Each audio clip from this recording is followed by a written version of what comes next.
We talked yesterday about the revolution and the pitchforks and the torches and the common man, the millionaires and fighting the billionaires, getting ready to get into the street and burn down the money changers, the Goldman Sachs and the J.P. Morgans. We've been kind of forecasting this would be the outcome of the current crisis. And as the crisis unfolded, and then a year ago it started to hit the Main Street and it's on the fringe, on the margins, and now it's hitting Main Street in a big way. You know, we just listened to a caller into Peter Schiff's show. Peter Schiff of Euro Pacific Capital, he does a weekly radio show, and caller called in, and you know, this is the kind of typical client I'm talking about. He had $1.5 million in a portfolio, and now the portfolio is down $500,000 or so due to this rise in the dollar primarily. And the rise in the dollar is due to the unwinding of the carry trade. It's due to the repatriation of money back into the Japanese yen and the US dollar, as all of the fancy financial engineering games that Wall Street used for 20 years to line their pockets in the great upward trickle of wealth in the Wall Street socialist model has come unglued.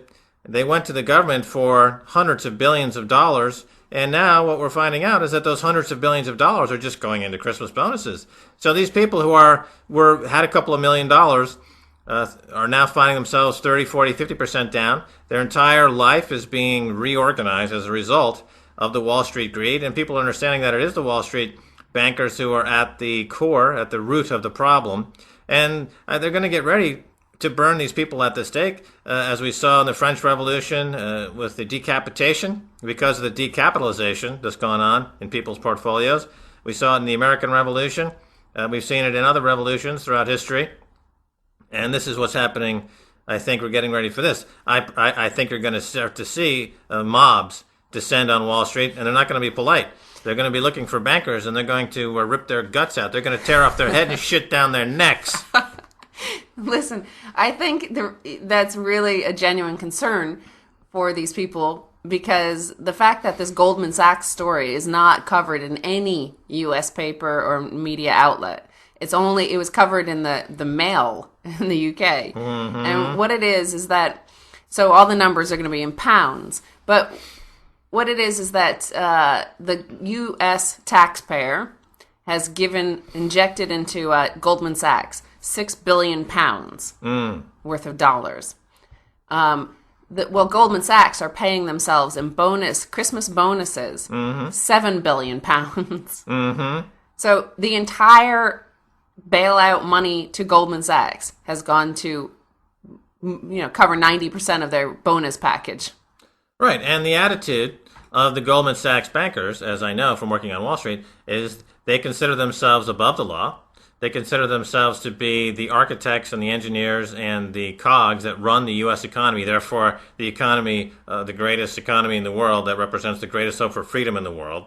And the ego is such where Goldman Sachs bankers feel completely justified in taking the $6 billion or $7 billion bailout package from the federal government, from the U.S. taxpayer, and simply putting it in their own pockets and saying, well, we need to protect our wealth because we're the ones who are saving you against terrorism. We're the ones that suffered on 9/11. We deserve the money. So this is not going to stop. The stock market is going to go down another 50%. Anyone who's down 50% on their stocks, well, they're going to be down another 50%. The dollar is going to continue to attract bids, as you've got all these bankers taking hundreds of billions of dollars from the government and buying U.S. dollars. Who's buying the U.S. dollars? It's the bankers who are unwinding their positions on their own balance sheets to clear their debts. Bankers had huge debts. They had huge margin calls. And to clear the margin calls, they're using government money. When those margin calls are completely finished, they will then be made whole, and the dollar will be high, and the commodity market will be low. All Americans effectively across the board, the millionaire class, will be bankrupt and in no position to then do what the millionaires will then do, which is to buy commodities. You see? Once the millionaires clear their debts and once the dollar rally is finished, they're going to be buying commodities. But by then, the millionaires in America are going to be broke, so they won't be buying the commodities. in the shadow banking system, the parallel banking system, where transactions are done completely out of sight from any regulatory authority Yeah, all whatsoever. these black pools of capital. Like, Right. how do you know what their capital gains are on those black pools? You have no idea. It's totally unreported. It's a $10 to $15 trillion market, which is parallel to the U.S. market. There's a parallel U.S. market, which is dominated by people who are the billionaire class. Yeah. You know, the 150, 200 million billionaires. The people with $1, $2, $3, $4, $5 million, those people are going to be left with absolutely nothing. We're already seeing it. Those people who had $1 million or $2 million, they figure, okay, I'm set for retirement. I'm not going to work too hard. They're now down for 30 or 40% by design. They're going to be down another 30, 40%. But of course, Bush has passed all those laws that make it impossible to exercise your civil rights, to protest, to assemble, to express yourself, freedom of speech. All of those rights have been stripped, so people have no recourse. At the same time, they're bringing in the army to serve on the American soil. They're building these huge camps, Halliburton. They already built those. Okay, so they're setting it. They're getting ready. They're preparing for the revolution, and the disease is in the parking lot doing push-ups, while the American psyche is out there in denial. You know, the Americans are in denial. They don't understand how bad this fascist gulag casino state has organized, how well they've organized to take arms against them. They are seriously fucked.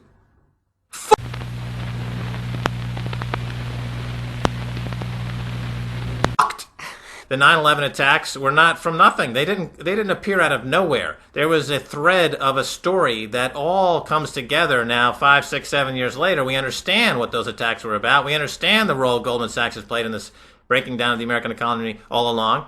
And here it says in the newspaper, the Mail Online, Goldman Sachs is on course to pay its top city bankers multi-million-pound bonuses despite asking the U.S. government for an emergency bailout. The struggling Wall Street bank has set aside £7 billion for salaries for 2008. Each of the firm's 443 partners is on course to pocket an average Christmas bonus of more than £3 million. The size of the pay pool comfortably dwarfs the $6.1 billion lifeline, which the U.S. government is throwing to Goldman as part of the $430 billion pound bailout. Now, anyone reading this who is not going to reach for their gun is either dead or retarded. Dollar strength is got me a bit gobsmacked. If it's the CDS, the credit default swaps, that, remember, they were triggered by all these collapses, especially of Lehman Brothers. Yeah. So when those contracts have to be settled, and Yeah. there's 500 trillion of them, almost all of them are written in dollars. Yeah, So those have to be settled. that's right. No, I understand now what the deal is. I mean, I understand now how there's a huge rush into the dollar to clear these trades by bankers, and once these debts are cleared, they've got huge debts. They were caught with huge debts. They're caught with hundreds of billions and trillions of dollars worth of derivative products, which are debts, that are trapped between two counterparties that had gone insolvent, one of which had gone insolvent. When Lehman Brothers went out of business, when Bear Stearns went out of business, that means that all those hundreds of billions and trillions of dollars worth of derivative products suddenly became null and void and insolvent. So to clean up their own personal balance sheets, all these bankers and brokers and people, they needed to close out these trades, but there was no money to close out the trades. So the government created $700 billion, $1 trillion, all these packages. It's an $850 billion bailout package, the $150 billion, $300 billion bailout package. All that money, it didn't go into the economy, or it didn't go into creating more of a healthy loan and lend and all it did was allow the bankers to they just covered their debts. That's all that's happened. So now that all the debts are being covered, at some point the dollar at that point will have destroyed much of the hard asset crowd, and then those people will start buying hard assets. But it'll be too late for everybody else. And they slaughtered the people who were short the dollar. With Hank Paulson did that. And that triggered all of this unwinding going on, by the way. There's many, many ways to tell people that they're losing money. They come up with a lot of synonyms for losing money, like, we're averaging down. We're going to average down. The stock is backing and filling. The stock, it doesn't have institutional support right now. The stock is trending back to its long-term trend line. There's like dozens and dozens of ways to tell people basically that they're losing money in a way that somehow makes sense and deflects the attention from the fact that they're losing money. Would you be getting lots of threats at a time like this? Yeah, I remember after the '87 crash, that broker down in Atlanta got gunned down in his office by a disgruntled client. That's a rare situation. But the cards are stacked against the client because most clients, when they open an account, they sign a customer agreement. And in the customer agreement, it says that all complaints are going to be handled by an arbitration panel. You can't go to a jury. You have to go to a panel an arbitration panel. And the arbitration panel is sponsored by the securities industry. It's made up of stockbrokers. So it's virtually impossible to claw back any losses from a broker or a banker because the venue in which you bring your dispute is run by the brokerage community, as per the new account form that you sign when you open the account.